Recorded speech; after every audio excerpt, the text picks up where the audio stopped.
Hey folks, David Stewart here. Let's talk a little bit about boomer hate, hatred of the baby boomers, those born from like late 40s up through the 60s. This vitriol towards this older generation, I think, has grown quite significantly over the last few years, and I wanted to talk about it. The main reason that I think it's grown very significantly over the last few years is that it's only that the generations that really are younger than the baby boomers and the children of the baby boomers, namely Generation X, Generation Y, which is my cohort, like late 70s through late 80s, that's Gen Y, and millennials, which came after that. It's only now as adults that we've actually inherited the consequences of what the baby boomers have done socially and politically. So that's really where it comes from. It's very different from the intergenerational conflict, maybe of like rebellious teenagers. Your music is lame and D&D doesn't have satanic stuff in it and I want to watch the TV I want to watch and your ideas are outdated and stupid. That's normal, like, generational conflict and different interests between the young and the old, and maybe the old not understanding the young. This is not that. This is people becoming adults and realizing we've been left something that is much worse than what our previous generation got. In fact, one of the things that I notice unites the left and the right in the younger generations, X, Y, and millennial, is a dislike of the baby boomers. You know, I see liberals blame the baby boomers for Trump.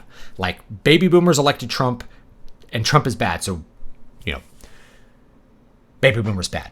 And then on the other side, the right, they blame the baby boomers for everything, but it's like the baby boomers made Trump necessary. And then Trump is a baby boomer, so of course he let us down like baby boomers do. He didn't turn out to be very good at what he said he would do. So you have these two things that unite. It's the baby boomers' fault.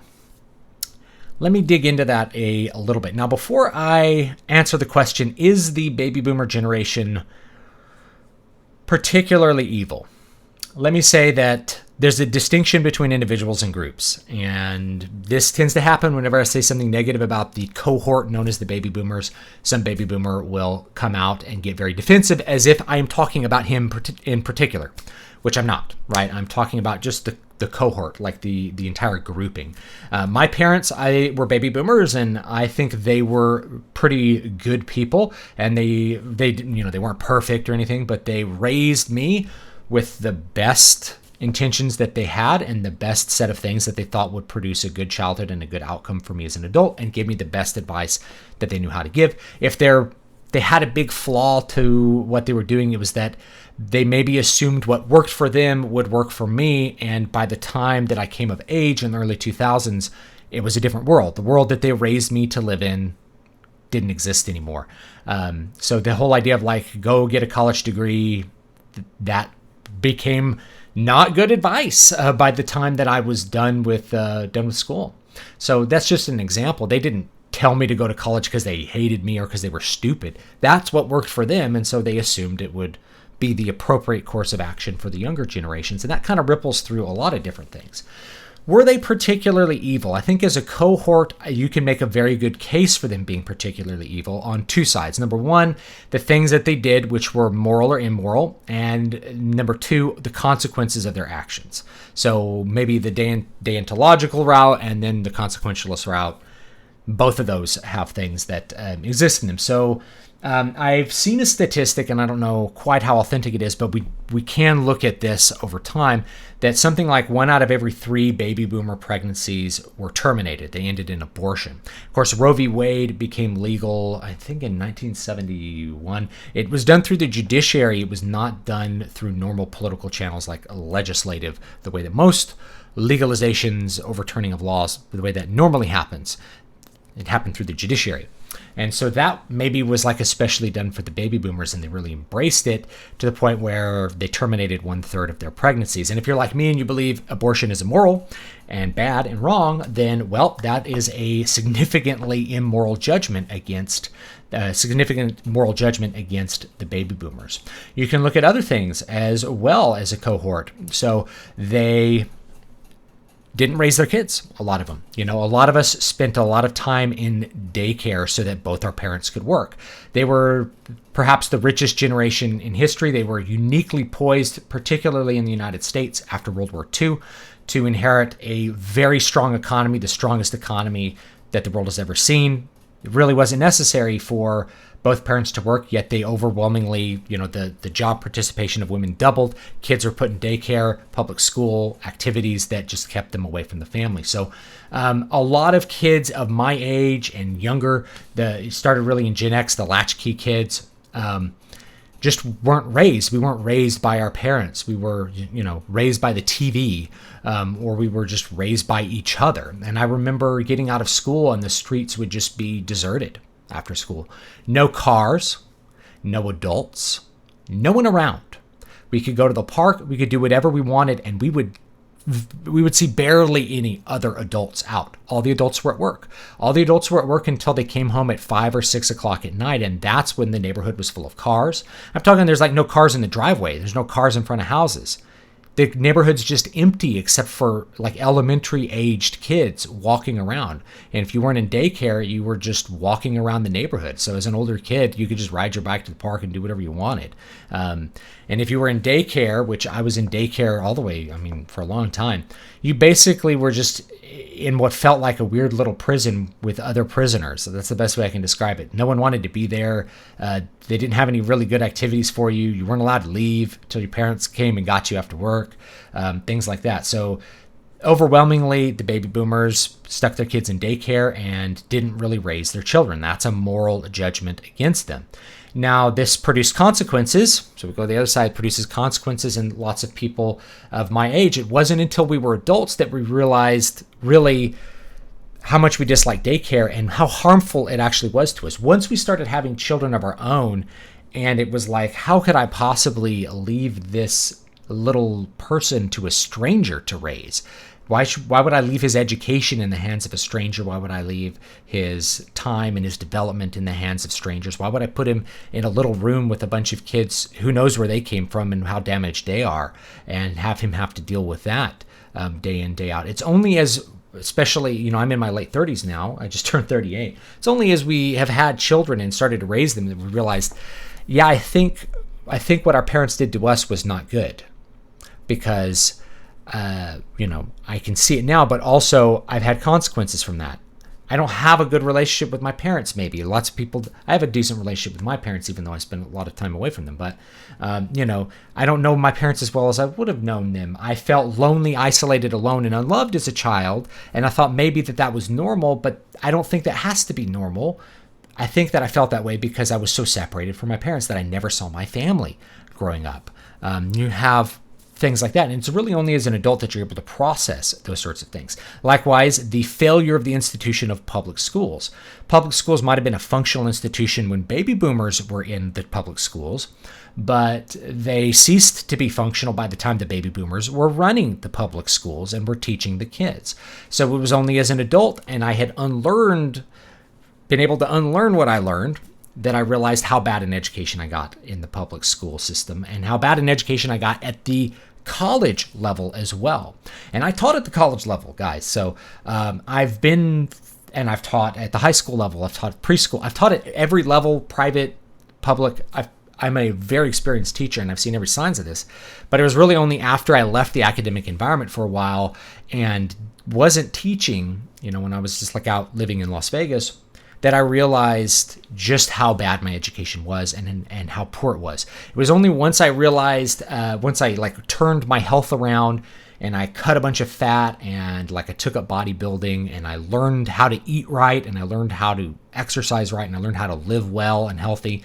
It's only once I learned that I realized everything I was taught in school, school completely failed to teach me anything about how to manage my health or my body, and my parents didn't really teach me that either, partially because they didn't really know, and they didn't necessarily make good decisions about that for themselves, but especially the school system. Like PE, it was, okay, you're going to do stretches and then maybe run a lap and then do basketball drills, when it should have been lifting weights for an hour, doing some meaningful, progressive exercise, rather than this kind of half-wit PE that you did, and then the nutrition we were taught was like the food pyramid, the diabetes food pyramid. Like everything we were taught was wrong, and it was only as adults that we realized how bad our public education system was. So the baby boomers who taught us poorly, and we only were able to realize that once we exited and had something to compare it to. So once you're an adult and you can actually compare it, you can say, wait a minute, you guys screwed up the educational system. You destroyed the education system. You stuck us in daycare. Oh, and here's another moral judgment, 50% divorce rate, which will only go up because baby boomers are getting divorced in their 70s, right? So the divorce rate of 50% is a baby boomer thing. And it's one of those things where people talk about divorce rates, and it's like, if you look at, the distribution of them, you realize that, boy, it's concentrated a lot in them baby boomers, and younger generations don't get married as much, but they also don't get divorced as much. And the older generations, they really didn't get divorced. So that 50% divorce rate has had very meaningful impacts on children. Your parents breaking up is traumatic for a child. Having to live in 2 different houses and manage all of that, and having parents who don't like each other, having step parents who maybe abused you, because that happens a lot. So there's all this evil that gets entered into the child's surrounding life through the divorce process. And I actually have this in one of my books, Eyes in the Walls, very popular book as far as my books go, a little horror book. And a lot of people are like, man, this really reminded me of my childhood with my divorced parents. And my parents didn't get divorced, but pretty much every friend I had divorced parents. I knew I would say like almost all my friends at one point, their parents were divorced by the time, they were leaving high school and stuff. There was so much divorce. It was such a common thing that it's mind-boggling when I stop and think about it. It's only as an adult when I compare that, like, I realized that was a problem, and that harmed the children. Children are less able to pair bond. You have trouble maintaining relationships because you were distant with your parents and your parents were divorced. You don't know what a marriage is even supposed to look like.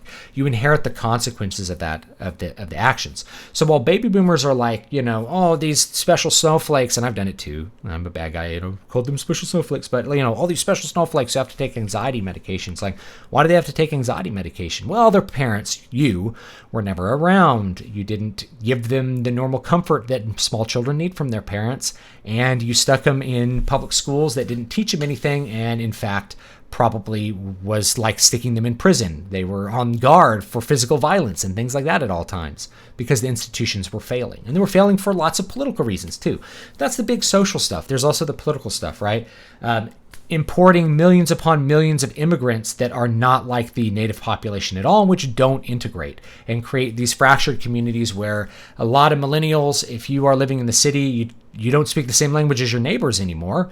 And what are you supposed to do about that? You can't even afford housing because there's so many people who want housing. You gotta rent a $2,200 apartment, while your parents got to rent their apartment for like $50 a month and pay $50 a semester for college. And you have to rent your apartment for $2,000 a month and pay $20,000 a semester for college. So all of the things that the baby boomers basically left to their children in terms of the consequences of the political, the consequences of the social, have only now begun to really have this big significant impact.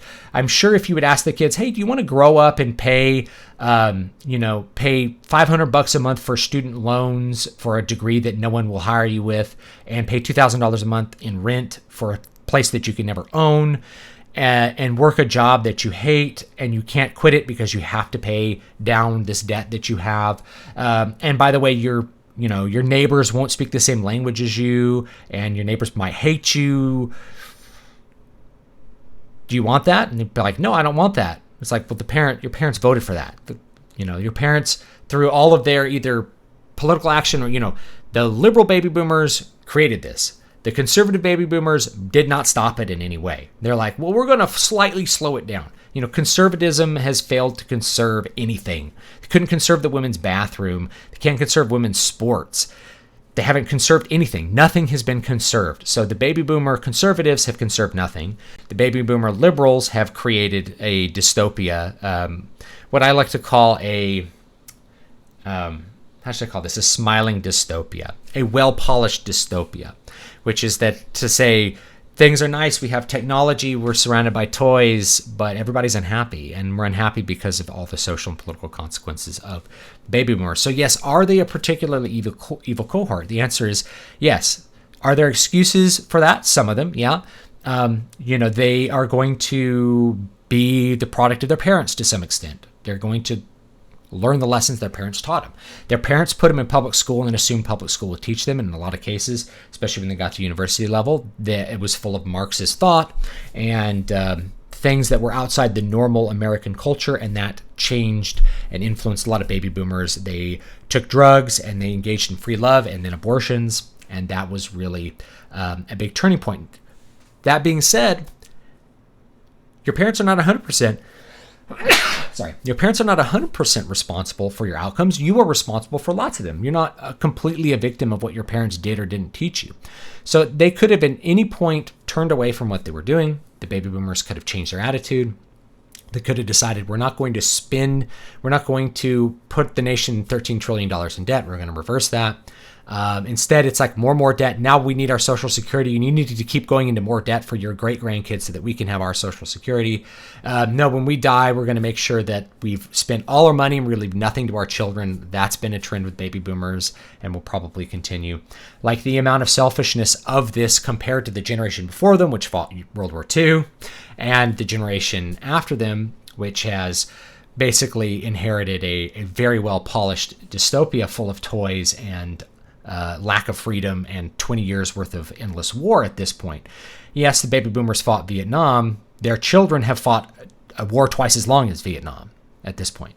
So just think about that for a minute. Well, my generation fought Vietnam. Well, your kids have fought Afghanistan, 2 wars that are twice as long, Afghanistan and Iraq, and I don't know if either one's ever going to end at this point. I have no idea what's going to happen.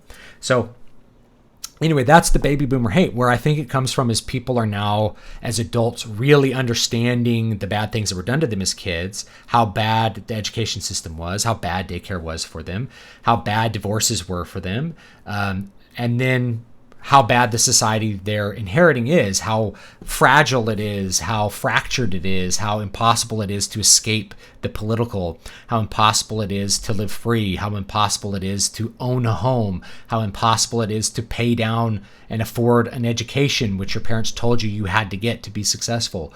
All of those things, and your teachers told you had to get to be successful. Everybody, oh, this person got a degree in basket weaving. Who told them to get that? Well, their parents, their teachers told them to just go to college and get a degree and everything will be okay. And so they did that. And then only as adults do we realize, all my advice was bad. The baby boomers gave me bad advice, right?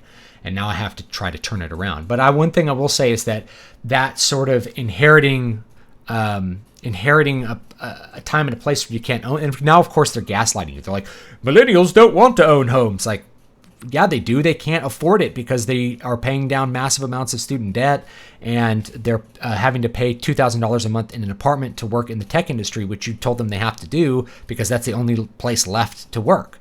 They have to have a STEM degree or whatever. So millennials did that, and they're still not out of debt. Anyway, the younger generations, I think, are turning, and they're much more open to ideas like homeschooling, being more with their children, making the sacrifices to make sure that their children get lots of time with their parents. They're not, to a large extent, I see many people not repeating the mistakes of the baby boomers. And we could classify a lot of those as mistakes because in a lot of cases, it's a matter of you don't really understand the consequences of what you're doing, or you think it's okay, or you're operating under best pretexts. Like the parents of the baby boomers were basically told not to breastfeed their kids, that it was gross. They bottle fed, they would put the mother under huge amounts of anesthesia during birth and like pull the baby out and like go put it in a different room. Like things that now we've just completely rejected and gone back to the more standard way of doing things. But it's like, well, you trust the doctor. You do what the doctor tells you to do. The baby boomers have a very big belief in pills fixing things, and a lot of their kids have that belief as well. But it's only now that people have started to be like, well, I think really good nutrition and healthy living will it'll fix my diabetes if I lose 100 pounds, and it'll fix a bunch of things about my health, and I won't need knee replacements because I'm not 100 pounds overweight. All of these things have kind of turned around with the younger generations in some interesting ways that I think are good. And I mean, who knows how our kids are going to end up being. But I'm doing my best job to raise my kid with good values and to have time with his parents and things like that. I'm doing my best to be better than my parents. And my parents were good. They were the good baby boomers. They were good parents as far as these things go. They were certainly better than average, what I would consider average, considering all the other parents that I knew of all my other friends. But I'm still trying to do it even better than that, So anyway, that's my thoughts on that. I think the hatred is very different from regular intergenerational dislike, because Gen X, Gen Y, we're old now, and we have gotten more hostile towards the previous generation because we are inheriting the consequences of what they did to a much greater degree than we were when we were 16. Obviously, we hadn't inherited any consequences by then. We weren't aware of how bad our education system even was until we got out. So anyway, guys, you take it easy. You leave me your thoughts down below, and I will see you guys next time.